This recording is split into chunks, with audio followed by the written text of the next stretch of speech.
comenzamos. Bien, pues como lo prometí en la sesión de la semana pasada, porque esta de lunes no contó, debido aparentemente a un ataque frontal de alguien que se molestó muchísimo cuando empecé a hablar del circo de la revocación de mandato. A lo mejor lo digo en francés para que el algoritmo no me pesque, pero ya lo dije. Bueno, ya, espero que no haya ataques. Además, cambié de red. Ahorita, digamos que ustedes no saben a qué red estoy conectado. El único que lo sabe soy yo. A menos que por ahí alguien sepa, tenga conocimientos muy avanzados de informática, podría saberlo. Pero es una red muy blindada, muy protegida, y espero que la sesión pueda transcurrir sin problemas. Y entonces lo prometido es deuda, y lo prometido es el repaso de los temas esenciales que vimos durante el 2021. Y toca para esta sesión el repaso de lo esencial de lo esencial. Es el fundamento de toda la teoría, la práctica, la praxis, de toda la filosofía y aún la teología, ¿por qué no?, de lo que es la Escuela Mexicana de Psicología Realista, que a su vez se fundamenta en otras escuelas madre o abuelas, por así decirles de alguna manera, que tienen una honda raíz en la cristiandad. Y me refiero, con esta descripción previa del tema príncipe que hoy toca repasar como fundamento básico de la Escuela Mexicana de Psicología Realista y sus postulados principales, la técnica, teoría o como se le quiera llamar, de los ego-estados o estados del yo. Probablemente solo 3 o 4 personas del grupo los podrían decir de corridito, los 10. Pero no voy a hacer un examen propiamente, sino un repaso.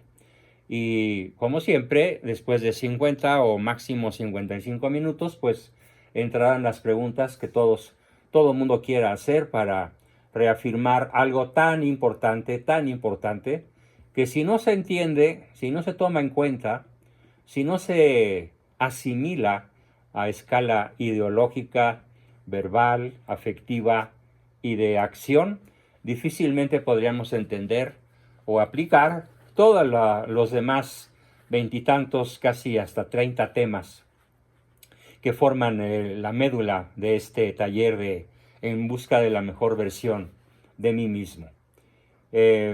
Así que el tema, de una manera más descriptiva, se llama liderazgo transformador. Y en este caso, ustedes lo pueden aplicar a su familia. Los que tengan hijos que todavía estén educando, pueden aplicarlo a la educación de sus hijos.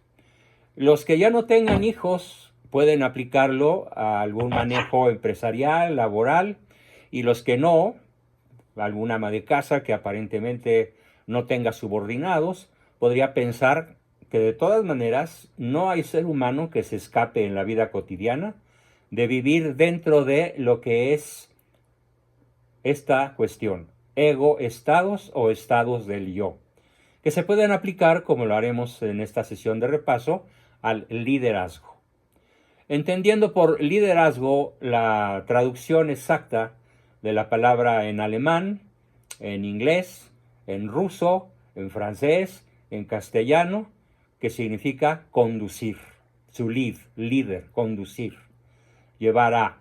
También se puede decir en latín el César, se puede decir en ruso el zar, que viene de la palabra César, el caudillo, que es la palabra castiza más apropiada para hablar de liderazgo, pero que pues los autores de la corrección política han adjudicado de manera peyorativa y agresiva a personajes dignos de todo respeto y a una admiración, como sería el generalísimo don Francisco Franco Bahamonde, que salvó a España del comunismo, y él se autodenominaba así, caudillo de España por la gracia de Dios. Entonces, nadie se escapa de vivir las 24 horas del día con los egoestados. Vamos a repasarlos, vamos a recordarlos, y desde luego algo formidable que podemos hacer para que el repaso más que teórico sea práctico, irnos identificando en cada una de las propuestas que voy a hacer dentro de esta exposición y después harán sus preguntas.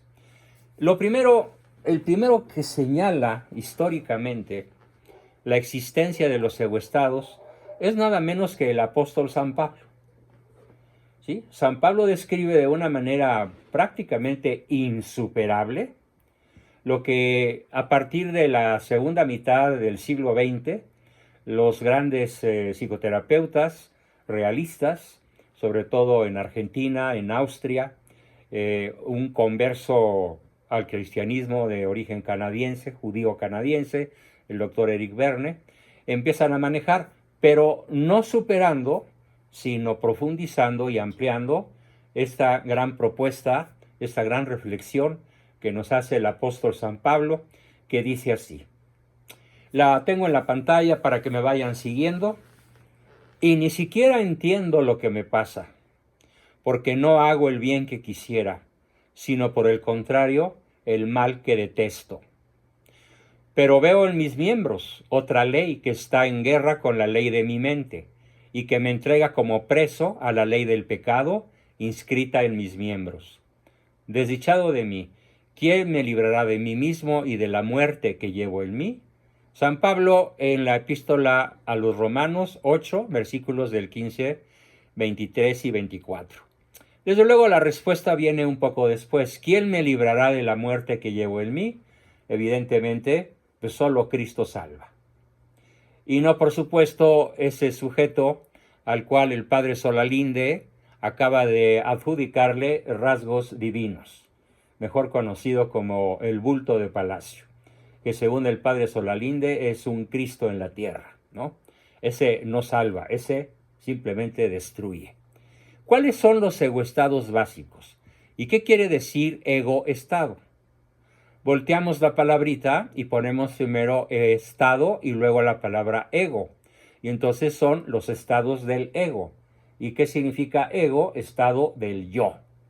Bien, entonces tenemos todos egoestados del yo en conflicto interno entre sí. Cada uno de los egoestados se pelea con el otro a muerte. Y cada uno pretende tener la hegemonía sobre los demás. Y en las personas que gozamos de cierto grado de salud mental, se puede decir que finalmente la partida acaba ganándola el egoestado que vamos a conocer con el nombre de adulto, que no significa un mayor de 18 años, sino significa la persona que se conduce de acuerdo con la recta razón ilustrada. Vamos a ver de golpe y porrazo, visualmente, los 3 egoestados de los que todos somos dueños prácticamente desde el momento de la concepción, si bien en ese instante, al igual que el resto del organismo del bebé recién concebido, pues existen solo de manera potencial. Pero ya se manifiestan de una manera práctica a partir de los entre 6 y 8 meses de edad. Ya los niños pequeños, yo lo estoy constatando, por ejemplo, con mi nietecito que acaba de cumplir 5 meses, con quien estuve unos días en Navidad, de nombre Fernando, y desde luego su hermanita Isabel, de 5 años, cómo ya manejan los 3 egoestados. El padre, el adulto y el niño. Recordemos que el padre no es un señor con hijos. Vamos repasando. O informando a los que no tenían conocimiento de esta técnica de análisis de la personalidad. El padre es toda persona que se coloca en posición de mandar. Si el bebé hace un gesto para exigir su comida, está en su padre. Si un pequeño, una pequeñuela de 4 o 5 años hace un gesto autoritario con su manita, rechazando el postre que no le gusta o rechazando, como yo lo hacía de pequeño, las calabazas que a la fecha me resultan difíciles de comer, a lo mejor porque era el plato favorito de mamá y era el que más frecuentemente nos daba. y todo el mundo le hacía gestos de desencanto o de rechazo, estamos rechazando y asumiendo una actitud niño, en donde el niño no va a ser una persona menor de 8 años. El niño va a ser una persona cuyo verbo fundamental es el verbo sentir. Así como el verbo fundamental del padre es el verbo mandar, y su causa final es el gobierno, el liderazgo, el mando, y su origen está en la educación, y apréndanse una palabra dominguera, viene de lo exteropsíquico. ¿Qué significa exteropsíquico? Todo lo que llega al niño desde el mundo exterior. La cultura, la religión, el lenguaje, las costumbres, las tradiciones, los mitos, las creencias, los paradigmas, todo lo que llega del exterior va formando en el niño, aquí me refiero al niño con minúscula, no como egoestado, sino como ente, va formando en el ente infantil el egoestado padre. Por eso se llama educación o factor exteropsíquico. ¿Dónde aprendimos a mandar? ¿Cómo aprendimos a gobernar? ¿Cómo aprendimos a dirigir? ¿Cómo aprendimos a rebelarnos? ¿Cómo aprendimos a obedecer? ¿Cómo aprendimos a pensar? Todo viene del exterior. Si en estos momentos la humanidad, por algún fenómeno cataclísmico, como ese que está representado en una película que les recomiendo, que vimos mi esposa y yo entre ayer y hoy, que se llama No mires al cielo, que se trata de un monstruo de 9 kilómetros de largo, un aerolito, un cometa que se va a estrellar contra la Tierra. Y es un análisis muy interesante de las diferentes posturas que cada ciudadano, desde la presidente de los Estados Unidos hasta el último office boy de alguna oficina, asumen frente a un mismo fenómeno. Y cómo además esos mismos personajes que asumen distintas posturas de padre, de adulto y de niño, va cambiando a lo largo de la trama y llega un momento en que se puede decir que todos los personajes pasan por los 3 egoestados. Pasan por el autoritarismo del padre, por la razonabilidad del adulto, por la emoción desbordante de los niños. Hay emociones buenas, hay emociones destructivas, hay emociones patológicas, hay emociones saludables. Todos los personajes pasamos a lo largo del día, no solo en las películas o en el arte ficcional, sino en la vida real, por distintos momentos en los cuales estamos encauzando nuestras energías o tomando decisiones desde cualquiera de estos 3 egoestados. Lo interesante es que nos demos cuenta de cuál es el egoestado o los egoestados que nos convienen desechar de plano, o cuando menos reducir considerablemente su uso espontáneo y muchas veces irracional y poco reflexivo. Ese es el gran propósito de esta sesión de repaso, para cerrar con broche de oro nuestro año didáctico en este segundo semestre y comenzar con temas nuevos y novedosos el primer lunes de enero. Bien, el adulto tiene como verbo favorito el razonar y podemos poner pensar, evaluar, ponderar, analizar y todos los verbos que puedan parecerse a razonar o pensar. La causa final, muy distinta del padre, que es el gobierno, el liderazgo, el poder, la causa final del adulto es el descubrimiento de la verdad. De la verdad. Por ejemplo, he insistido mucho en el grupo Varios, sobre todo, que por favor los invito a abandonar posturas extremistas, que se pueden reducir a los provacunas y a los antivacunas, a los de la pandemia y a los de la pandemia, y a los que odian a las transnacionales farmacéuticas y a los que las adoran, y a los que nos traen historias en un sentido o en otro. ¿Cuál es la postura más adulta en esos momentos? La postura de razonar en busca de una verdad que parece escaparse a los mejores análisis, porque todavía no tenemos una absoluta contundencia en ninguno de los bandos en disputa.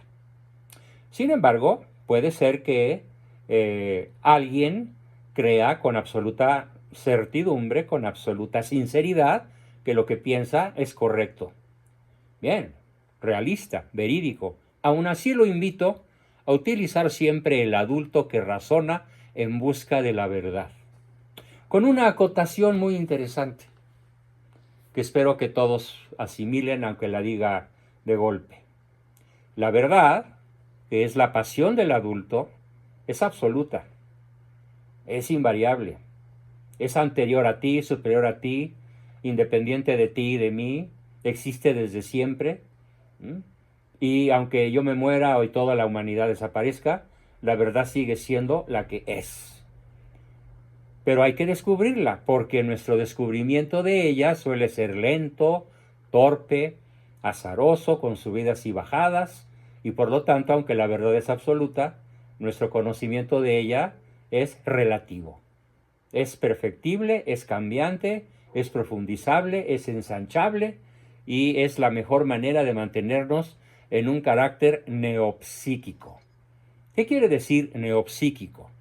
Quiere decir psiquismo nuevo. Es ese hombre nuevo al que nos invita San Pablo constantemente a renovarnos. Solo la verdad nos hace libres. Y la verdad no es algo, sino alguien que pende de una cruz y que después resucitó. Entonces, lo neopsíquico o lo nuevo, lo que se aprende, lo que se profundiza, solo se puede adquirir desde el adulto. No se puede adquirir desde el padre. Y desde el niño se puede adquirir, pero con un sesgo muy interesante, en la mezcla que vamos a conocer con el nombre de niño adulto, que es el niño investigador, cuya pasión es la misma, la verdad, pero que en este país prácticamente está sofocado por la oclocracia y la caquistocracia, por la chusma en el gobierno y por el gobierno de los peores. Neopsíquico, pues, es aquello que es posible que vayamos aprendiendo, que vayamos incorporando. Y después tenemos el niño, cuyo verbo apasionante es el sentimiento, su causa final es la emoción, vivir emocionado, para bien o para mal, y se llama arqueopsiquismo o factor arqueopsíquico, que significa factor arcaico o psiquismo arcaico, que quiere decir que lo tenemos desde el momento de la concepción. El temperamento lo heredamos desde el momento en el que somos concebidos y nos va a acompañar toda la vida. La educación exteropsíquica causará modificaciones o enriquecimientos y uno mismo tendrá la capacidad de modificar para bien o para mal su propio temperamento, pero no en lo esencial, sino en los matices para los cuales se va a utilizar el temperamento que ya cada quien tenga. Así, por lo tanto, desde el adulto, una persona muy temperamental, muy apasionada, podrá decidir si su carácter apasionado, colérico, bilioso incluso, lo utiliza en la defensa del bien o lo utiliza en la factura del mal. Bien, ahí tenemos ya los tres egoestados. Para entenderlo mejor, el padre, factor estereopsíquico, decidido por otros, consiste en la educación, los mitos, los paradigmas, las culturas, las subculturas y las contraculturas. El adulto, el factor neopsíquico, decidido por mí mismo, es el carácter, que consiste en una explosión de conciencia dentro de la libertad y dentro del amor. Y el niño, que es el factor arqueopsíquico, que está decidido por los genes, es el conocido con el nombre de temperamento, son las tendencias básicas inmodificables, pero aprovechables o desaprovechables, porque hay quien tiene un temperamento riquísimo, en grandes potencialidades, y como no recibió la educación adecuada, ni tomó las medidas adultas de decisión correcta, pues entonces es un ejemplo, es como un pozo de oro o de litio o de petróleo o de lo que gusten, completamente desaprovechado. Vamos a ver de golpe el repaso. cada uno de los 13 egoestados se combina entre sí. Y así tenemos el primer egoestado de los 10 que vamos a ver en este breve repaso. El primer egoestado se llama Padre-Padre. ¿Sí? Claro, el segundo se llamaría Padre Adulto y el tercero Padre Niño. Pero el Padre-Padre, ¿cómo es? Es un líder autócrata, perseguidor, crítico, coercitivo. Su causa final es hacer que el otro haga lo que yo creo que debe hacer, porque lo digo yo, su jefe, su padre. Si empiezan a pensar, ay, ¿está usted escribiendo a mi marido? O señora, al revés, su marido piensa que la estamos describiendo a usted, pues el que está pensando eso justamente es el autócrata, el que piensa mal de los demás. Justamente, el que dice, no, yo no soy, esa es mi suegra, ese es mi marido, ese es mi papá, ese es el tío de las muchachas, no, no, no. La única observación válida en este mini repaso es, ¿acaso soy yo maestro?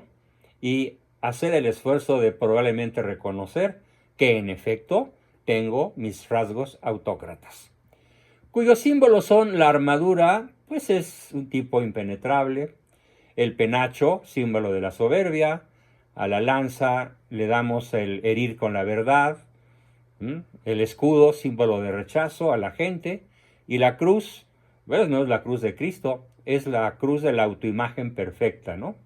Como la que ya dije que tiene por ahí el bulto de palacio. ¿Qué efectos produce el autócrata en las personas que están bajo su poder, bajo su mando, bajo su liderazgo? Casi siempre va a producir reforzamiento de la conducta que quiere eliminar. O sea, le va a salir el tiro por la culata. Nunca un autócrata va a poder educar para bien. Va a obtener mucha rebeldía, va a sembrar violencia, porque es violento, porque es autoritario, porque es mal hablado, porque es impositivo, ¿sí? Es rudo, no es firme, no, es rudo, es áspero. Y eso produce violencia y también muchas veces produce somatizaciones, o sea, enfermedades físicas, que vienen causadas por un problema emocional y que se encuentra su origen justamente en el tipo de autoridad al cual pudimos estar sometidos durante una buena época de nuestra existencia. Genera enfermedades, genera psicopatías, que es toda una enfermedad del espíritu, no de la mente. El psicópata es un tipo muy similar al autócrata, pero que además se cree perfecto, se cree que nunca se equivoca, que él está bien, todos los demás están mal, disfruta con el olor ajeno, le gusta ver sufrir a la gente, y cualquier parecido con quienes hoy gobiernan ese país no es mera descripción coincidencial, sino una definición perfecta, porque encuentran placer en hacer sufrir a la gente, de múltiples maneras que están de todos conocidas. Y finalmente, el autócrata puede producir la muerte. Hay una película que les recomiendo buscar en la red, o en Netflix, o en Blim, o en cualquier medio que tengan a su alcance, o incluso comprarla, que se llama La Sociedad de los Poetas Muertos, para que vean cómo el personaje que conocemos con el nombre de Padre, autócrata, perseguidor, crítico, coercitivo, puede, con su solo estilo de mando, causar muerte, suicidio, desesperación y aniquilación en las personas que están sujetas a su autoridad. Bien, esta fue la primera imagen que espero que graben en su vista. De todas maneras, la voy a subir al chat para que todos la tengan como parte de su material didáctico de este año. Tenemos las imágenes de algunos autócratas famosos: Fidel Castro, Mao Zedong, Adolfo Hitler, Joseph Lenin. Y bueno, si nos ponemos a nombrar personajes similares en México, pues tendríamos que utilizar unas como 5,000 láminas para que cupieran ahí todos los que hoy andan por ahí, de gobernadores, alcaldes, jefes de la policía, presidentes municipales y desde luego en el gabinete presidencial y encabezados por el máximo líder autócrata de este país, cuya palabra podría ser cantada con aquella famosa cancioncita ranchera de El Rey. Y sigo siendo el rey, y con dinero y sin dinero hago siempre lo que quiero, y mi palabra es la ley. Tenemos el segundo estado, visualmente muy impactante, lo podemos ver cómo contrasta brutalmente con el primero. Vean la enorme diferencia entre el primer estado y el segundo, al que vamos a conocer con el nombre de padre adulto. Líder educador, transformador o directivo democrático, cuyo lema principal es: dale un pez a un niño, no le des bonos, no le des regalos, no le des dinero, no le des limosna. No, dale un pez a un niño y comerá un día. Enséñalo a pescar y comerá toda su vida. Eso es justamente lo que en ese país nunca se ha hecho, al menos no en el siglo XX. Causa final: hacer que el otro quiera. Lo digo despacio. El padre busca hacer que el otro haga. Que el otro haga. Es muy fácil. Me impongo, te grito, te castigo, te amenazo, etc. Lo dificilísimo para todos los papás, mamás, líderes, jefes de este grupo y de todos los más que me quieran escuchar, lo verdaderamente difícil es hacer que el otro quiera. Convencer. Es lo único que podemos hacer para verdaderamente educar. Convencer. Y más que con razones, como lo vamos a ver más adelante, con la satisfacción de las hambres básicas. CTR. Porque solo con caricias, con tiempo y con reconocimiento podemos hacer que el otro quiera. Su forma de ser es ejemplar. Él hace lo que pretende que el otro haga, que el otro quiera hacer, perdón.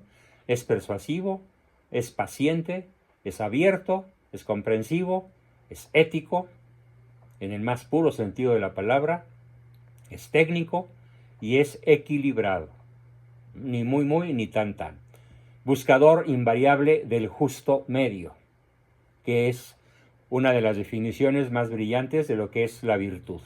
El justo medio entre dos extremos. ¿Y qué es lo que él quiere que el otro quiera? Pues lo que conviene al bien común de todos y al bien integral. Bien eco, biopsicosocial y espiritual. Esa es la segunda imagen a la cual es muy conveniente que aquellos que tenemos autoridad con empleados, con obreros, con compañeros de trabajo, con hijos, con nietos, busquemos la manera de ubicarnos en este formidable estado capaz de causar verdaderos milagros educativos.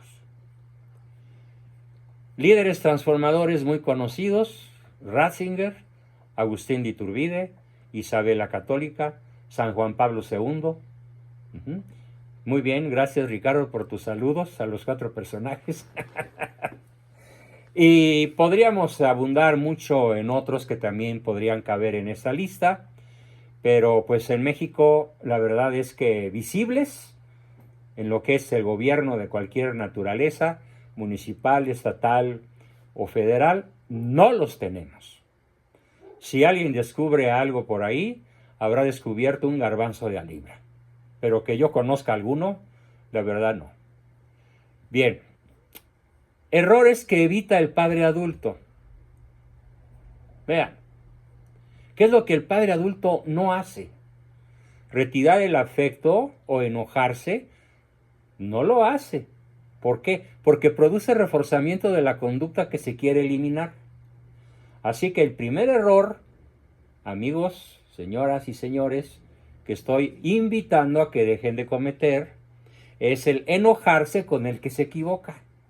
Porque la próxima vez lo va a hacer con más gusto, para darte en la torre por haberle retirado el afecto. Otro error brutal que no realiza el padre adulto es estar constantemente presionando. ¿Ya terminaste? Apúrate, no lo has hecho, ¿a qué horas me lo vas a dar? Era para ayer, eres una tortuga, eres una pachorra, contigo no se puede. ¡Qué horror! O al revés de cómo debe hacerse, suavidad en el fondo y fuerza en la forma. Es una forma de abdicar de la autoridad. ¿Sí? Suavidad en el fondo quiere decir cambiar de opinión con mucha facilidad, aunque la orden se dé a gritos y sombrerazos, con castigos y amenazas, y después se cambie de opinión.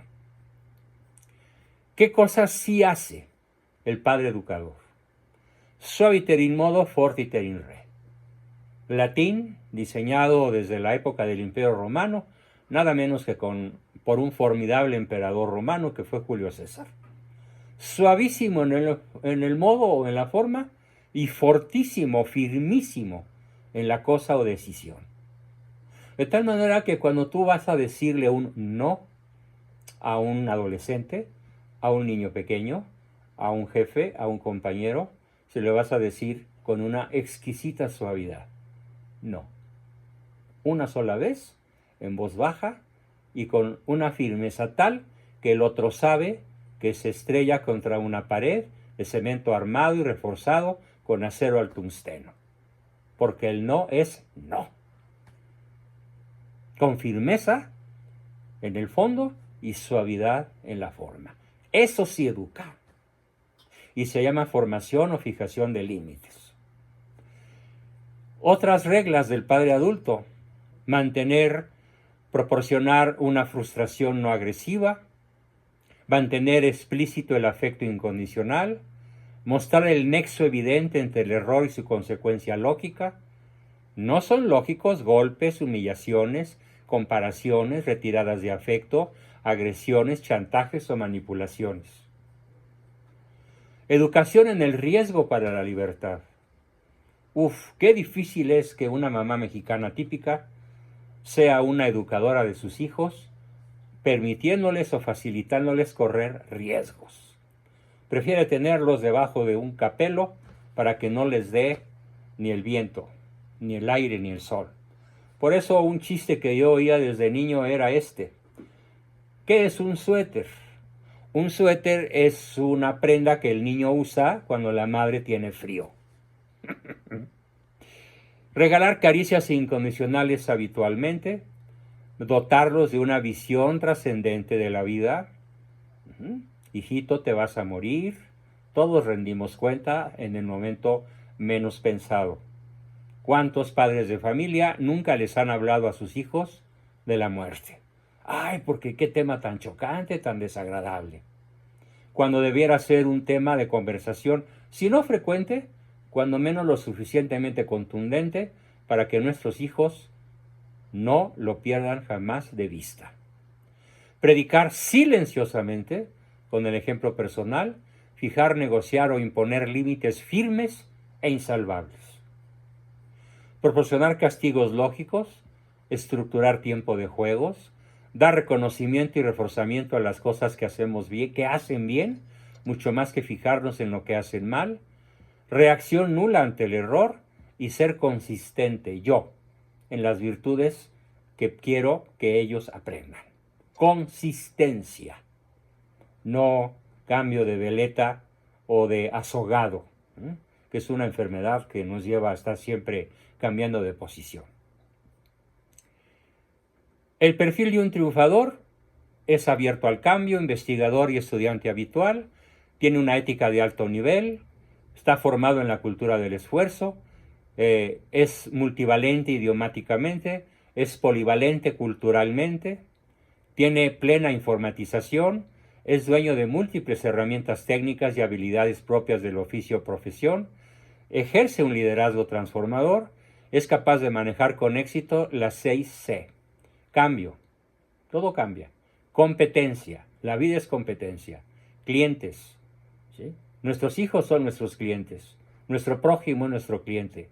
Calidad, capacitación, creatividad. Y mantener una comunicación profesional, multidireccional y multidisciplinaria.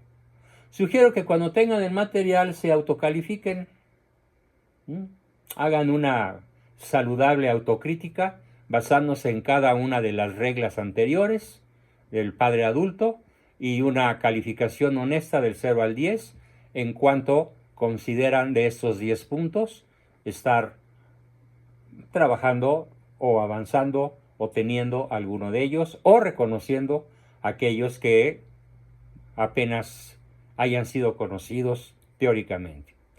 Tenemos el tercer egoestado, que es el padre niño, o amenaza existencial. El padre niño, de los 10 egoestados que vamos a ver en este repaso, es el peor de todos. ¿Por qué? Porque es un líder manipulador, inconsistente, chantajista, cambiante. Sería muy repetitivo poner el ejemplo trillado de cómo el bulto prometió más de 100 cosas. Hay quien hizo la lista de las más de 100 cosas prometidas en su campaña, de las cuales no solo no ha cumplido ninguna, sino que ha hecho exactamente todo lo contrario de lo que prometió. Se puede ser autócrata y a la vez se puede ser inconsistente. Por eso se llama padre niño, porque cambia según del humor que está. Y su objetivo principal es manipulador. Y aquí estamos viendo no 5 personajes, 1, 2, 3, 4, 5, no. ¿Qué estamos viendo? Estamos viendo al mismo sujeto en la mañana, al mediodía, a la hora de la comida, por la tarde y por la noche. O el orden no altera el producto. Los puedes poner al revés o mezclarlos como sea. A veces es tramposo y mentiroso, a veces es servil, a veces es cruel y burlón, a veces es amigable y empático, a veces es indiferente. ¿Y cuál es su propósito en la vida? Hacer que el otro haga lo que yo quiero. Y para eso es capaz de venderle su alma al diablo. Para eso es capaz de gastarse todo el presupuesto de una nación en regalar limosna para garantizar los votos. Para eso una mamá puede dar todos los permisos absurdos con tal de no perder el afecto, la admiración o el cariño de su prole. O un jefe manipulador puede conceder privilegios a sus favoritos para seguir manteniéndose en el poder, en su metro cuadrado de autoridad. No importa, puede ser a escala muy privada, muy familiar, muy local, o a escala internacional, a escala global, en donde ese personaje siempre podría ser calificado como el destructor. El destructor de naciones, el destructor del planeta, el destructor de la familia, del matrimonio, del amor, de la sexualidad conforme a derecho natural y divino. Todo lo destruye porque es el placer máximo para él, destruir. Manipuladores famosos, pues aquí tenemos todo un personaje que vimos hace 50, 60 años en las películas mexicanas. No se sabía otro papel, doña Sara García, más que el de la madre manipuladora. Esa que decía, espero pasar la noche para que mañana vengas a mi entierro, ¿no? O decía, haz, que ya vendrás. O me vas a matar de un síncope cardíaco con tus travesuras. O qué habré hecho yo para merecer hijos tan viciosos. Claro, pues fue la madre de Jorge Negrete, Pedro Inflante y y Javier Solís y todos ellos, ¿no?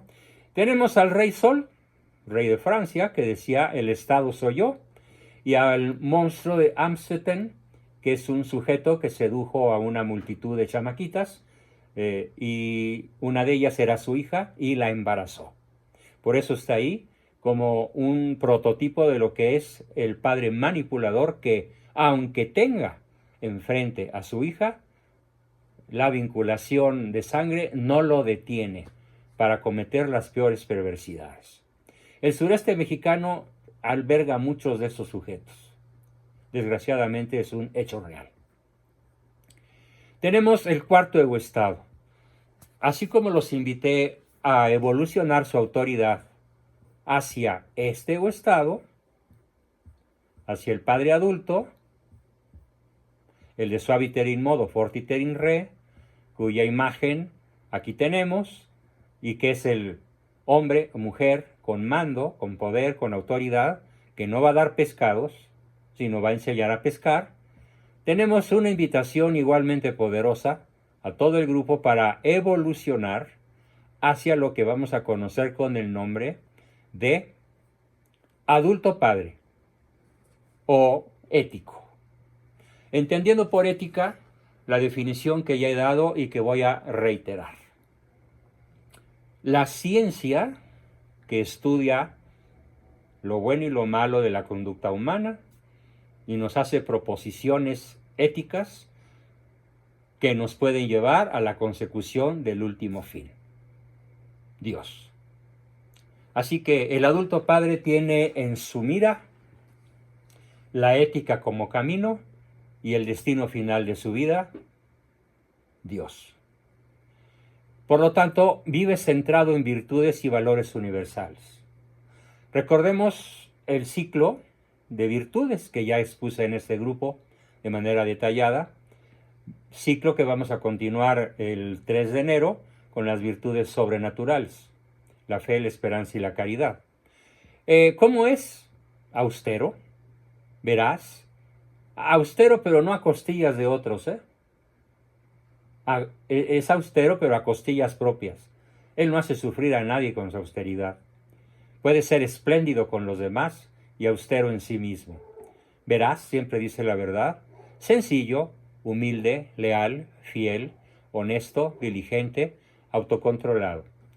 Sus valores son 4. La justicia, que engendra la paz de la cual nace la libertad, y el amor nacido de la libertad. Es una cadena, justicia, paz, libertad y amor. Es la cadena dorada, la cadena de la virtud, que necesariamente, más que cadena, es una escalera que nos conduce al cielo.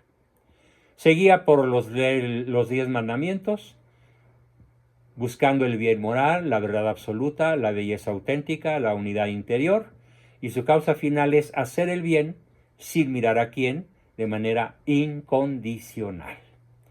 Este es probablemente uno de los estados del yo más borrados del mapa humano en la República Mexicana y en general en el planeta entero, pero sobre todo en nuestro querido México. Es como una especie en extinción, este tipo de adulto, el que se rige por la ética, invariable e incondicionalmente. Tenemos otro estado, bueno, aquí tenemos algunos perfiles heroicos de personajes éticos de una manera impresionantemente coherente. Los que no conocen, les presento a San Maximiliano Kolbe.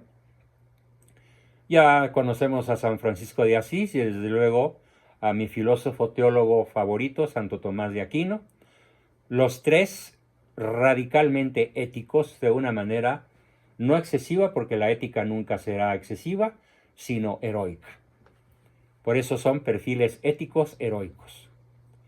Y luego tenemos otro personaje que no es ni bueno ni malo en sí mismo. Todo depende de a qué se enfoque.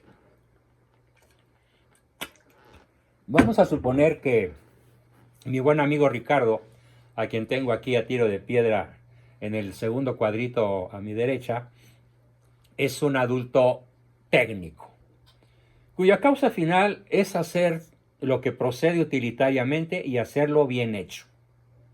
¿Sí?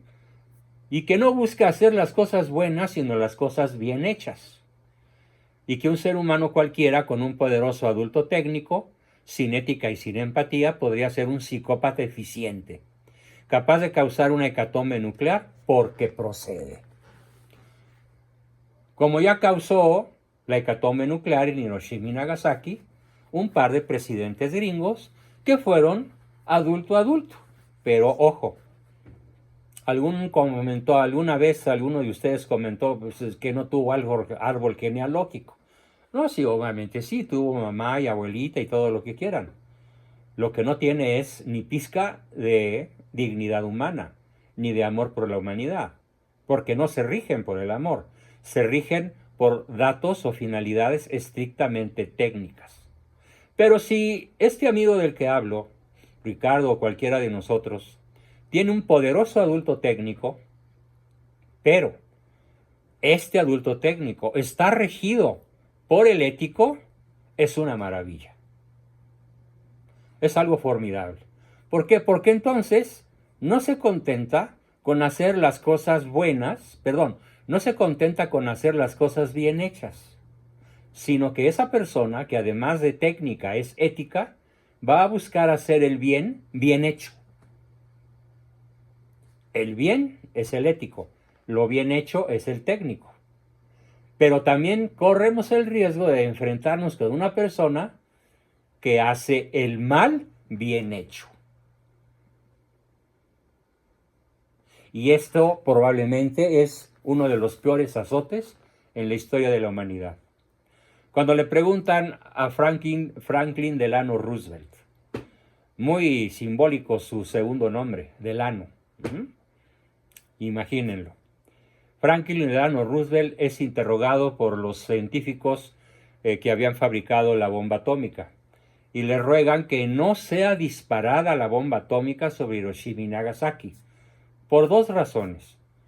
Porque va a haber una hecatombe que no se puede justificar y porque la guerra está ganada.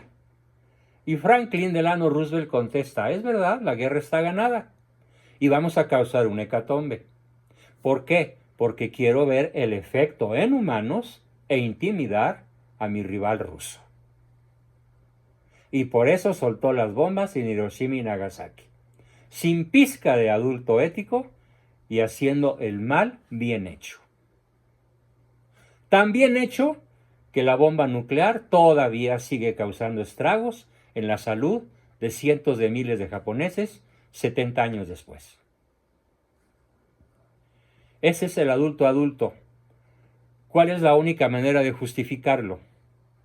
Colocarlo al servicio del adulto ético, de tal manera que la técnica, la eficiencia, invariablemente esté regida por perfiles éticos de nivel heroico.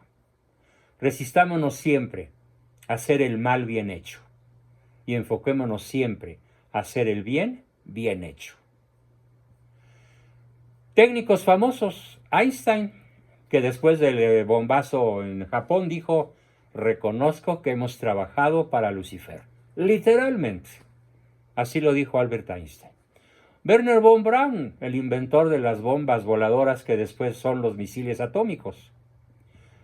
Los policías perfectamente entrenados en disparar con armas de alto alcance, pero que son agentes del narco.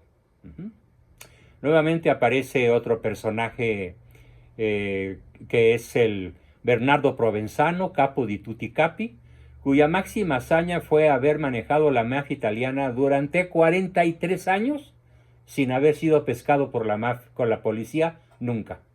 A pesar de que lo mejor y lo más honesto de la policía italiana estuvo de cacería en contra de él, logró librarla durante 43 años. Cuando finalmente fue tomado prisionero, lo primero que presumió fue qué trabajo les costó pescarme. ¿Sí? Bueno, formidable técnico al servicio del mal. Luego tenemos el siguiente estado, que es el adulto niño. Lo voy a presentar de manera muy breve pero muy contundente con la lectura de la epístola que nos leyeron a los casados por la iglesia. El amor es paciente, servicial y sin envidia. No quiere aparentar ni se hace el importante. No actúa con bajeza ni busca su propio interés.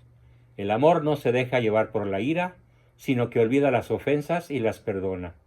Nunca se alegra de algo injusto y siempre le agrada la verdad. El amor lo disculpa todo, todo lo cree, todo lo espera, todo lo soporta, porque el amor no pasa jamás. San Pablo a los Corintios. Ese es el adulto empático. Empatía quiere decir ser capaz de ponerme en el lugar de otro, ser capaz de consolar al otro y, para más profundamente, ser capaz de que la persona que estuvo conmigo, gracias a mi empatía, se vaya mejor de salud, de estado de ánimo, de alegría, que como estaba cuando entró en contacto conmigo. Se llama empatía profunda o de tercer grado y es lo más cercano, lo más perfecto al antiquísimo y nunca pasado de moda concepto de caridad cristiana, incluso con el adversario. Perfiles de empatía heroica: Santa Cecilia, Luis Versiglia y Calixto Caravaggio, misioneros salesianos martirizados en 1930 en China por proteger la integridad de unas jóvenes secuestradas por terroristas. mártires jesuitas en Japón, entre otros el mexicano San Felipe de Jesús, el primer santo en la historia de México. Criollo, pero mexicano. Tenemos los últimos egoestados que nos vamos a referir a los niños. Una imagen dice mal que 1000 palabras. Ahí tenemos a la es de la sociedad. Es con H-E-Z. La es de la sociedad. Lo peor de lo peor. La chusma. Los rebeldes sin causa. Los que están en contra de todo. En el peinado, en la moda, en el sexo, en la religión, en las costumbres, en la sexualidad. Todo al revés. Probablemente hoy es el personaje más popular entre la juventud mexicana de ambos sexos y algunos ya no tan jóvenes también. Los que a los 60 años se siguen reconociendo como adoradores del rock, del sexo, de la violencia y de todo lo que implica esta tremenda actitud del niño padre rebelde. Ahí está, basta con que vean esta imagen para que vean si con nuestro autoritarismo hemos producido en alguno de nuestros hijos estas actitudes. Es muy probable que tengamos que hacer un acto de humildad y reconocerlo. Causa final: estar contra la autoridad legítima. Son acometivos, agresivos, inconformes, destructivos, asesinos de personas indefensas, fraudulentos, iconoclastas, inconquistables, huelguistas, conspiradores, irreductibles, tramposos, vengativos y saboteadores, y hoy tienen el gobierno de la República en su poder. Y desgraciadamente muchos de estos personajes también están en los mal llamados partidos de oposición. Ejemplo contundente: el PAN ya aplaude la ideología de género desde su dirigente número 1 hasta los ciudadanos de a pie. Ya es pro familia, antinatural. El PAN actual. Porque ya se rebelaron. Porque ya Chole vendió su casa. Porque ya basta de tanta rigidez y de tanta moralina. Es el desastre político más grave probablemente que haya sufrido el México. La pérdida de una verdadera oposición. Niños troquelados sumisos sería el penúltimo estado. También las imágenes son muy claras. ¿Cómo se llega al niño padre troquelado sumiso? Por la ausencia de caricias, tiempo y reconocimiento. La esclavitud ante las propias emociones, por la carencia de la autoestima que debería haber nacido del amor incondicional. Aquí estamos hablando de personas víctimas. ¿Víctimas de qué? De la privación de CTR. Hay que revisar nuestra deuda. ¿Cómo está nuestro pago de la deuda externa en esas tres divisas que son la riqueza fundamental de nuestros seres amados? Las caricias gratis o incondicionales, el tiempo de juego y de intimidad y el reconocimiento a sus cualidades en lugar de andarnos fijando siempre en sus defectos. Los que carecieron de esto van a vivir probablemente el resto de su vida en esta forma tan triste y deprimente. Y tenemos una tribu que pueden ver por ahí en la glorieta de Insurgentes de la Ciudad de México, que son el producto disfuncional de padres niños. ¿Cómo fueron sus padres? Sus padres niños, ausentes, inconsistentes, autócratas, cambiantes, impredecibles, nada éticos, nada empáticos, y sus manifestaciones externas, actitudes e ideología, demuestran una hambre rabiosa de los satisfactores básicos que les fueron negados desde su más tierna infancia. CTR. Sus principales detractores se encuentran justamente entre quienes han propiciado su presencia en la posmoderna sociedad decadente. Tenemos el penúltimo egoestado, al que invito principalmente a todos, respecto del COVID, respecto de la vacuna, respecto de la existencia de Dios, respecto de nuestra historia nacional, respecto de cualquier asunto. Solo hay una manera de no equivocarse, rotundamente: investigar. ¿Por qué? Porque incluso Nuestros conocimientos más sólidos pueden tener huecos por donde se cuelan los vientos del error, o de la mentira, o de la equivocación, porque la inteligencia humana es falible. Solamente la inteligencia divina es infalible. El niño investigador tiene un prototipo que fue Arquímedes, el genial matemático y geómetra griego, considerado el más notable científico y matemático de la antigüedad. ¿Cómo es este estado? Investigador, abierto, analítico, observador, animoso, curioso, asertivo, dócil, astuto, autocrítico, atrevido, explorador, audaz, amante de la verdad, aventurero, descubridor, competitivo, eficiente, creativo, imaginativo y cuestionador. Por favor, en temas que hoy agobian de ansiedad, de miedo a la sociedad mexicana o al ámbito donde nos movemos, el gran resolvedor, el gran solucionador es el niño investigador. Investiguemos aun aquello de lo cual estemos aparentemente seguros. Siempre el conocimiento es perfectible. Famosos investigadores: Louis Pasteur, Madame Curie, Alexander Graham Bell, Leonardo da Vinci y el mexicanísimo, nacido en México, pero no reconocido en México como mexicano, don Tomás Alva Edison, el hombre que más inventos prácticos ha realizado en la historia. Increíble.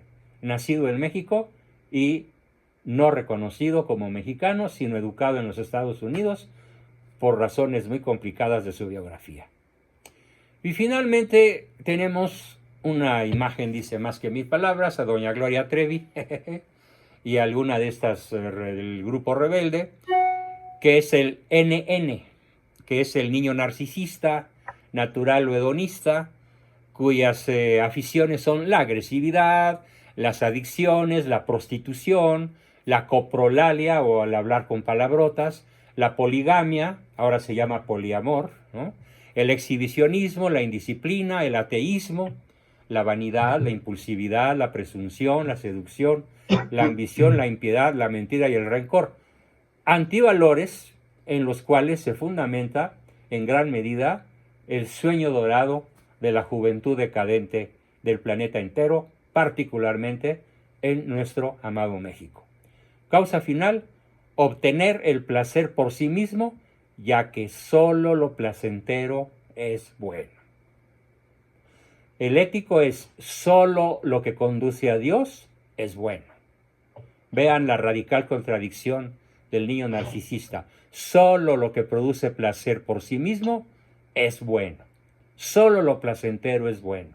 Esto es el hedonismo puro, y yo les aseguro que los datos estadísticos, si los comparásemos con la vieja Grecia o la antigua Roma, nos darían un proporcional número mayor de niños narcisistas en el México actual que en la Roma o en la Grecia decadentes de hace siglos.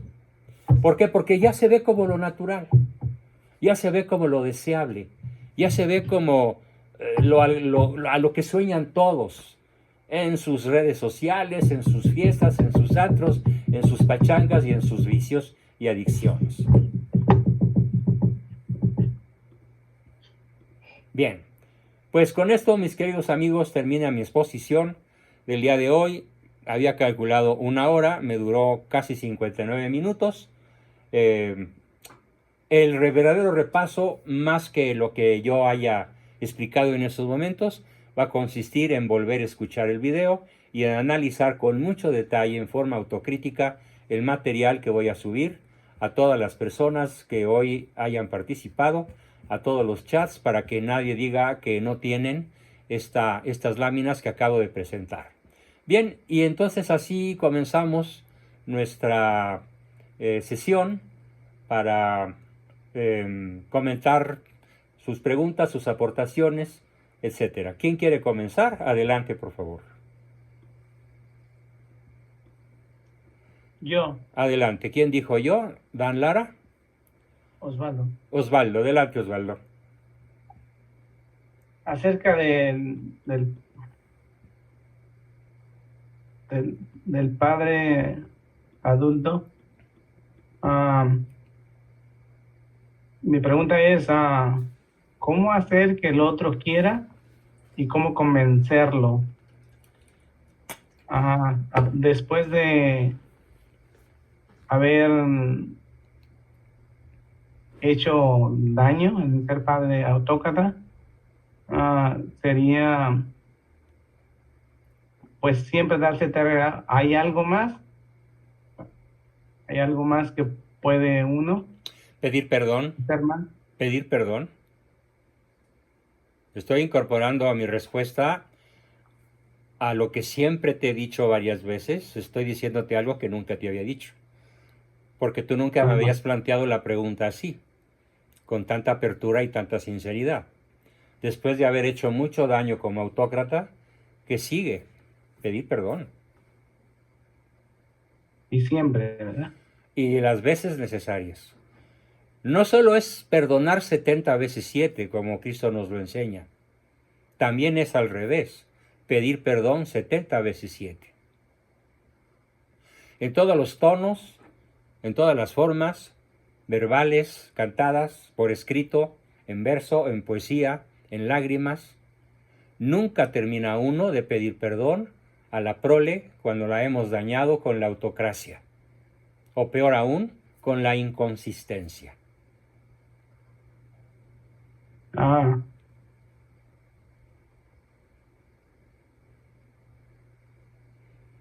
De alguna manera me ah, alegra que esto te llegue al corazón, Osvaldo. Y no solamente a ti, sino tal vez a otros muchos. uno, el segundo, ¿El segundo de tus hijos? era,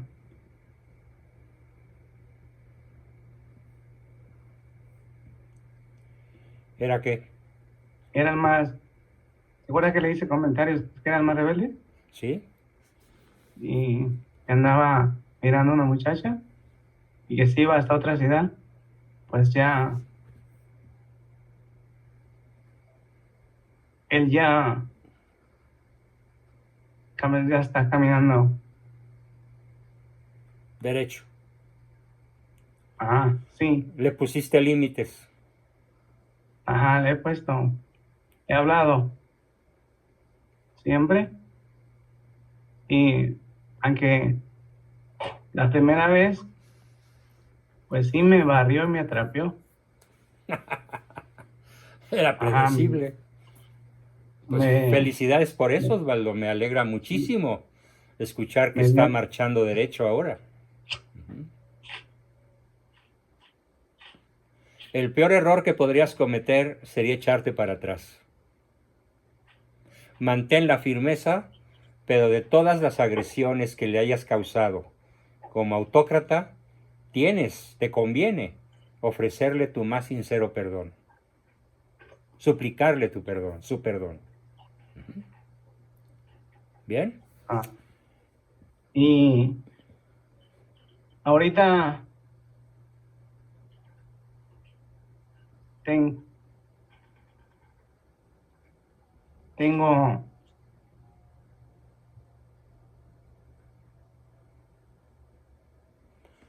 Vamos a un hacer una segundo. cosa, Osvaldo. Tómate unos minutos para reposar tus emociones, tu estado de ánimo, y antes de terminar la sesión vuelves a tomar la palabra.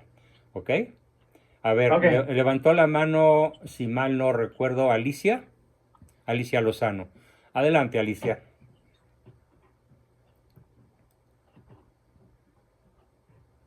Sí, doctor. Buenas noches. Hola, buenas noches. Pues a mí me parece un excelente resumen. También yo tengo que reconocer que en un afán de querer corregir actitudes negativas de mis hijos, las reafirmé. Por un Es lado. justamente lo que yo decía. Sí. Y por otro lado, al inicio, cuando encendí el teléfono, escuché que estaba hablando una compañera del señor que fue, en los Estados Unidos le hicieron un juicio y la que se presentó a declarar, la religiosa benedictina, se llama y es doctora además, Teresa Forcades. Y el caso es que él era un compañero de Jean Umble, que Jean Umble fundó la iglesia Génesis 2 para poder utilizar el dióxido de cloro en forma de MMS, porque ella decía que estaba prohibido en los Estados Unidos. Y por otro lado, también decir que el Mercado Libre sigue distribuyendo las bases, lo que viene siendo el ácido clorhídrico y el clorito al 28. Entonces sí hay manera de conseguirlo, nada más lo que está prohibido por la Federación de Drogas y Alimentos, y que fue por lo que encarcelaron a estos señores, porque lo estaba dando a gente que estaban fuera de esta iglesia Génesis 2. La Madre Teresa Forcades en una ocasión explicó que Jean Umble, ante la situación que vio, la necesidad de poderlo tomar, pero que estaba prohibido, por eso fundaron esta iglesia. Era lo que yo quería también comentar. Gracias por tu comentario, muy ilustrativo, Alicia, muchas gracias. Tenemos a Isabel Olivera. Adelante, Isabel.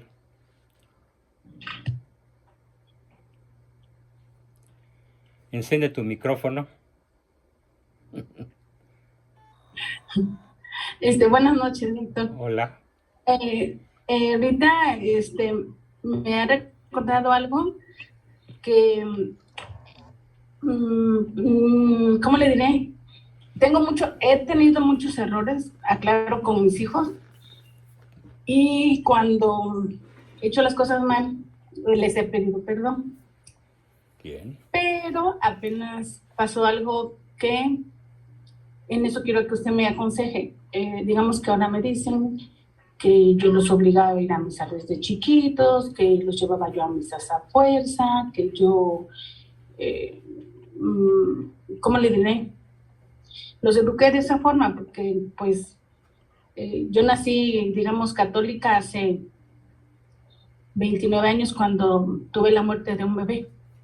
Entonces, hablé con mi hija, la mediana, y yo, como ella vino de Guadalajara para acá, y yo le dije a ella, siempre les pido perdón cuando yo sé que tengo un error.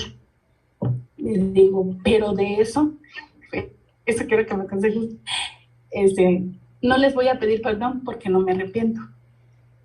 Entonces, bueno, en ese pero caso, dígame usted. Ese es un terrible error. El que no te arrepientas de la forma como los educaste en la fe, ¿qué resultados te dio? Pues me ha dado buenos resultados, porque ahorita ellos, Pero digamos, tú decías que no, tiene... que eran rebeldes, que se enojaban, que estaban enojados contigo por la forma como los educaste, o entendí mal. Sí, me expliqué mal. Pasó algo que yo siempre les pregunto a ellos, me gusta escucharlos porque así también voy viendo lo que ellos claro. Van necesitando de mí. Escuchar es una actitud de padre adulto muy importante. Sí, entonces, haga de cuenta que, porque nosotros en esta zona hay mucha inseguridad, doctor. Entonces, digamos, pues los eduqué a forma de que no el antro, no salir en la noche, digamos a una hora razonable, pues a las 11 todavía, ¿no? Pero ya más tarde, no. Y a veces cuando los dejábamos salir, que precisamente era ella, porque estaba en un grupo ahí, mi esposo iba por ella. Dice, es que yo quiero, siempre queremos conocer a sus amigos, a sus amistades, a sus acercados. Muy bueno. Entonces, eso empezó por ese reproche, ¿no? Que no, que siempre los teníamos vigilados, que los hemos tratado como niños. Y les digo, bueno, sí, los hemos tratado como niños porque aquí hay mucha inseguridad, aquí hay mucho desaparecido, a veces hay fosas que llegan a tener hasta 130 muertos. Y de años, no de un año, ¿no? Por ejemplo, ¿de qué parte nos estás hablando? Es que estoy en un pueblo que se llama Cuautlapan, que está ubicado entre Orizaba, Cuautlapan por la Federal, Fortín y Córdoba. Caray. Digamos, Córdoba lo tengo a 20 minutos y Orizaba a 15 minutos, porque es paso por la vía federal, por la carretera federal. Entonces me empezaron a decir eso y también pero también me dijeron de que yo los llevaba a misa de chicos, que yo los obligaba. Digo, porque si yo les preguntaba, pues me iban a decir que no. Estoy hablando de entre 3 años o desde bebés los llevaba yo. Y dos de ellos me dijeron, ¿no? Y mi hija, la de en medio, me dijo que no, que después cuando ellos iban a misa, incluso estaban en servicio de liturgia, ahorita por el trabajo, pues dejaron el servicio, ¿no? Salen muy tarde. Y me dijo ella, no mamá, dice, pues, dice, yo sí empecé a seguir en la iglesia, dice, ya fue por mi cuenta, yo ya empecé a servir, dice, tú no me mandaste. Y por ejemplo, tampoco no los obligo a confesarse, porque sé que la confesión es un acto de arrepentimiento, pero de ellos para mí no valdría, bueno, según mi catequesis no valdría si yo los obligara a confesarse. Claro. Y eso es lo que, entonces eso es lo que, digamos, no estoy arrepentida porque sí tengo buenos resultados, no son viciosos, no son adictos, pues digamos, todos tienen profesión y ninguno de ellos. Mi hijo el mayor tiene 31, mi hija la de en medio tiene 27 y mi hija la menor tiene 20, va a cumplir 25. Felicidades. Y, no he tenido, ¿Y entonces cuál es tu pregunta? Doctor, que si está mal de mi parte, no pedirles perdón por lo que hice, porque yo digo, pues no les causé ningún daño, ¿no? Y sí, ellos se metieron a la iglesia. No procede ningún arrepentimiento ahí porque finalmente hay dos cosas. Tu intención siempre fue excelente y el resultado es bueno.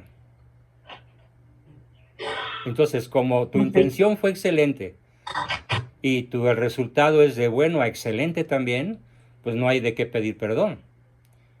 Si tú hubieras hecho un daño intencional sabiendo que hacías mal, sí procedería. ¿Sí? O si el resultado fuera malo o contrario a lo que tú te hubieras propuesto lograr, también tendrías que buscar el perdón. Pero en este caso, pues no, y no tiene caso. Ahí ya estoy de acuerdo en que no procede que te arrepientas por esos dos motivos que acabamos de señalar, ¿no? Sí, Ahora, es muy diferente en el caso de Osvaldo, porque, bueno, él se da cuenta con una tremenda emoción que nos compartió a todos del daño que hizo siendo autócrata. Y claro que hay el atenuante de la cultura, ¿sí? Y aquí aplica un principio que les voy a decir a todos, incluyendo a Osvaldo, desde luego. El desconocimiento de una ley no te exime de su obligatoriedad. Porque aunque no conozcas la ley, su desconocimiento te provoca de todas maneras nefastas consecuencias. En la educación de nuestros hijos, sobre todo. Sí. Entonces es muy importante el concepto de que hay que conocer y buscar y rebuscar y estar siempre en estado de alerta para cómo podemos mejorar siendo padres, aunque ya seamos abuelos. Es una obligación que nunca va a cesar, dar el mejor conocimiento, el mejor ejemplo posible, y desde luego también a veces hay que convertirse uno en informador, ¿sí? De puntos de vista que ellos ignoran porque están inmersos en lo que la juventud o la niñez piensa. Y no hay como la experiencia del viejo que les hace ver cosas que a ellos nunca se les van a ocurrir. De ahí el enorme valor de una figura que en México todavía tiene valor y que es el abuelo, ¿no? Los abuelitos. ¿Sí? Que es falso que estemos para echar a perder. No estoy de acuerdo con eso. Bien, tenemos a Oliva con su manita levantada. Adelante, Oliva, ¿qué quieres preguntar o aportar? Sí, profesor, yo me recuerdo allá en mi temprana edad, me llegó un libro que se llama I'm Okay, You Okay. Excelente libro, excelente libro. Puedes repasarlo. Te conviene leerlo nuevamente como si estuvieras leyendo materia nueva. El autor es, si mal no recuerdo, Thomas Harris, discípulo de Eric Verne. Ambos maestros de tu servidor. Oh, perfecto. Sí, pues entonces ese libro fue que me ayudó bastante en mi temprana edad a creciendo a mi familia. Y también otro libro que se me hacía medio curioso, se llama Zonas Erógenas. No, zonas erróneas. Erróneas, perdón. Porque zonas erógenas es otra cosa. Es otra cosa, sí, correcto. Ahora sí que fue un lapsus Pronunciación. brutus, pero no te preocupes. Al mejor cocinero se le va un tomate.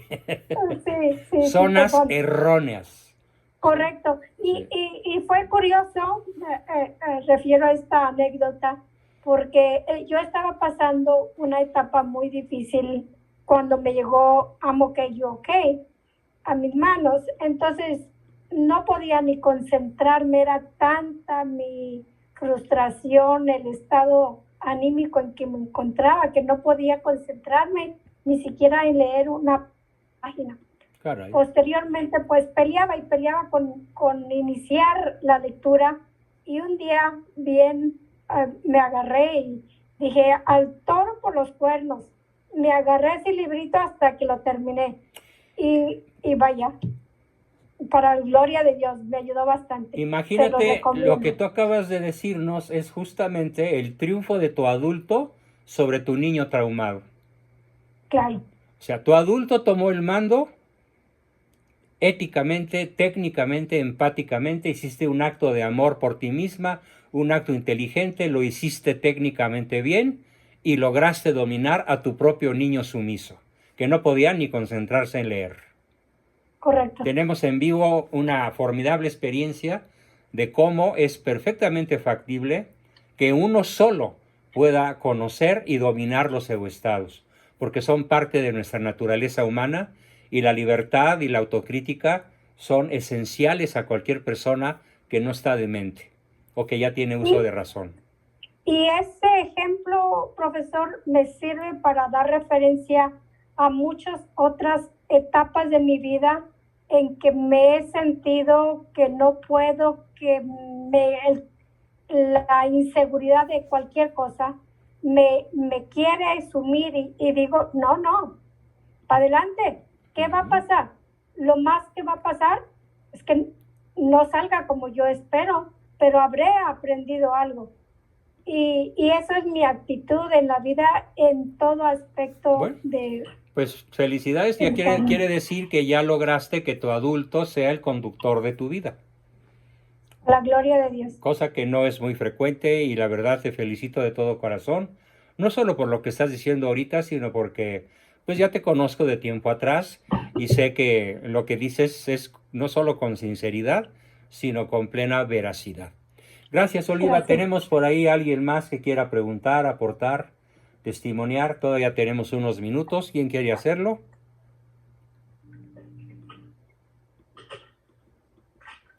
Parece que ya nadie. Bueno, Osvaldo, ya te tranquilizaste. ¿Había una pregunta más que nos querías hacer o un comentario más? Si ya te sientes mejor, adelante. Sí. Al grande, a él sí, yo creo que él fue el que lo dañé, yo creo que más. Y más porque él, yo no sé si le mencioné a usted de que él me nació con el paladar abierto. No sabía yo eso. Y te llaman y también pérdida de escuchar de los dos oídos. Ah, caray.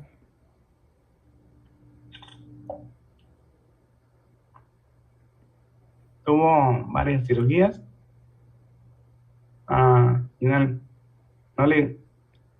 no le gusta a él nada de que hable de eso. Pues no hables con él de nada que no le guste. Solamente acarícialo, escúchalo, dale reconocimiento y nunca le hables a él de Dios. Siempre háblale a Dios de él. Fíjate, nunca le hables de nada que le disguste. Concéntrate en hablarle a Dios acerca de tu hijo. Dios hará el Sí. resto si tú haces tu parte. Y tu parte es escuchar, tu parte es pedir perdón, tu parte es resanar heridas, tu parte es ser empático, es ponerte en sus zapatos. No es hacer que él crea. No busques hacer de él un buen creyente. No empieza por ahí su curación. Procura hacer de él una persona que recupere la confianza en ti. El primer paso es que él se sienta amado. Y eso solamente lo puede hacer el adulto empático en unión con el padre adulto. Sí.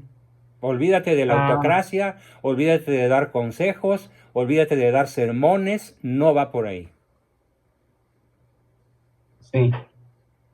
No. Le estaba diciendo de que tuvo varias cirugías y no le gusta que le hable a nadie sobre su enfermedad. Tiene razón, es pudor, tiene razón, No, no lo hagas. no le gusta. No le gusta y tuve problemas con él en la junior para que se poniera el aparatito en los oídos, un aparatito en el oído, porque todavía tiene pérdida de escuchar en el lado derecho. Ujú. Entró aquí a la junior y tuve problemas. Y en la high school sí, definitivamente, siempre en la junior sí un poco se lo ponía, pero entrando a la high school definitivamente lo rechazó, lo escondió, no lo aceptó y no le gustaba que nadie supiera ni que yo lo hablara con nadie. No es correcto, pero es entendible. Es el niño rebelde que tiene una reacción contra un padre autócrata, clásico. Y también tiene mucho de sumiso por la Sí. pérdida de CTR. Entonces en él probablemente todavía predominan los niños sobre los adultos. Y este ejemplo que tú nos estás dando, ojalá todo el grupo lo haga extensivo para echar una revisión a su propia familia. Para que el año que entra trabajemos ardua, honda y constantemente en lograr que todos nuestros seres amados encuentren la forma de lograr que su adulto predomine sobre su niño. Bien. Pues gracias por tu participación, Osvaldo, muy valiosa, por lo emotiva, por lo sincera, por lo profunda. Y tendríamos a un último participante, si es que todavía alguien anden por ahí. Adelante. Un último participante, ¿quién podría ser? Doctor, ¿Sí? ¿Quién eres? No veo tu nombre. Gustavo, Gustavo, adelante, Gustavo. pues yo simplemente para darle las gracias porque estos meses de sesiones con usted han enriquecido muchísimo mi vida, mi familia, mis conocimientos. La verdad es que estoy deseoso de seguir aprendiendo de usted porque no basta con ser fervoroso en la fe, sino también Exacto. con tener un compromiso con uno mismo para seguirnos formando sin importar la edad que tengamos. Exactamente. A veces- Por eso, perdón que te interrumpa, es más importante el niño investigador que el adulto ético. Es la traducción Correcto. de lo que acabas de decir. No Y aquí basta, tengo una muy exacto, investigadora. no basta con ser un fiel adorador de Dios. Hay que investigar sobre la verdad. Porque es la manera de conocerlo. Es la también mejor ahí. manera de conocerlo mejor y de amarlo mejor. ¿Sí? Correcto. Bien. Sí, doctor. Formidable aportación, muy alentadora, mi estimadísimo Gustavo. Nada más que... Y pues aquí, Sí, Gustavo, ¿qué? Perdón. perdóneme, nada más, una cosa más. Tu apellido. Pérez, Gustavo Pérez, sí. Una cosa más, adelante. Sí, no, nada más una cosa más. Recordará que tuvo usted la sesión con los niños menores de 18 años. Ah, sí. Mi hija mayor, que tiene 12, quedó encantada y siempre me pregunta que cuándo En enero viene el grupo. estoy haciendo un grupito selecto. Desde luego dile a tu hijita que en enero tendremos una sesión para adolescentes con los temas que ellos quieran presentar o debatir. Ujú. Perfecto. Mándame Muchas un gracias. WhatsApp a mi chat personal para tenerlo en Claro cuenta que e ir incrementando la lista que ya estoy haciendo. Claro que sí, doctor. Y Bien. Dios los bendiga a todos y felicidades, lo mejor para Muy este bien. año que viene. Pues feliz año a todos. Todavía tenemos una sesión más mañana con un enfoque histórico, el momento tan dramático que ahorita está viviendo la humanidad y desde luego México requiere una reflexión final con un enfoque de filosofía y teología de la historia que tendremos mañana a las 9 de la noche en sustitución de la sesión del viernes. Para que todos los grupos se junten y podamos tener la última sesión del año. Así que mañana nos despedimos del año viejo y le damos la despedida al año nuevo, que espero que sea mucho mejor que este que está feneciendo. Y bueno, les tengo una noticia que seguramente ya muchos han escuchado, porque mi asistente, doña Yasmín Armendáriz, mi secretaria de toda confianza de muchos años, una personita virtuosa y valiosísima, ha estado llamándoles para hacerles una oferta que ratifico. Las personas que paguen su colegiatura de enero, entre hoy y el 5 de enero, tendrán derecho a un formidable libro que se llama ¿Por qué soy católico y pienso seguirlo siendo? Lo había tenido, alguien me lo borró, lo localicé en una librería de viejos, se pudo escanear nuevamente, un trabajo para romanos, ya lo tengo a disposición de las personas que han estado pagando su cuota de enero como un obsequio, que además va a ser un libro fundamental para todo lo que nos toca ver en el programa del año próximo, donde vamos a subir del ámbito de la psicología al de la filosofía y al de la teología, para darle mucha mayor calidad a la vida de todos nosotros. Pues muchísimas gracias, les encargo mucho que se hagan acreedores a ese obsequio de un valor, valga la redundancia, invaluable. Pues muchas gracias y ahora sí, hasta mañana. Que pasen muy buenas noches todos y hasta mañana. Mañana. Gracias.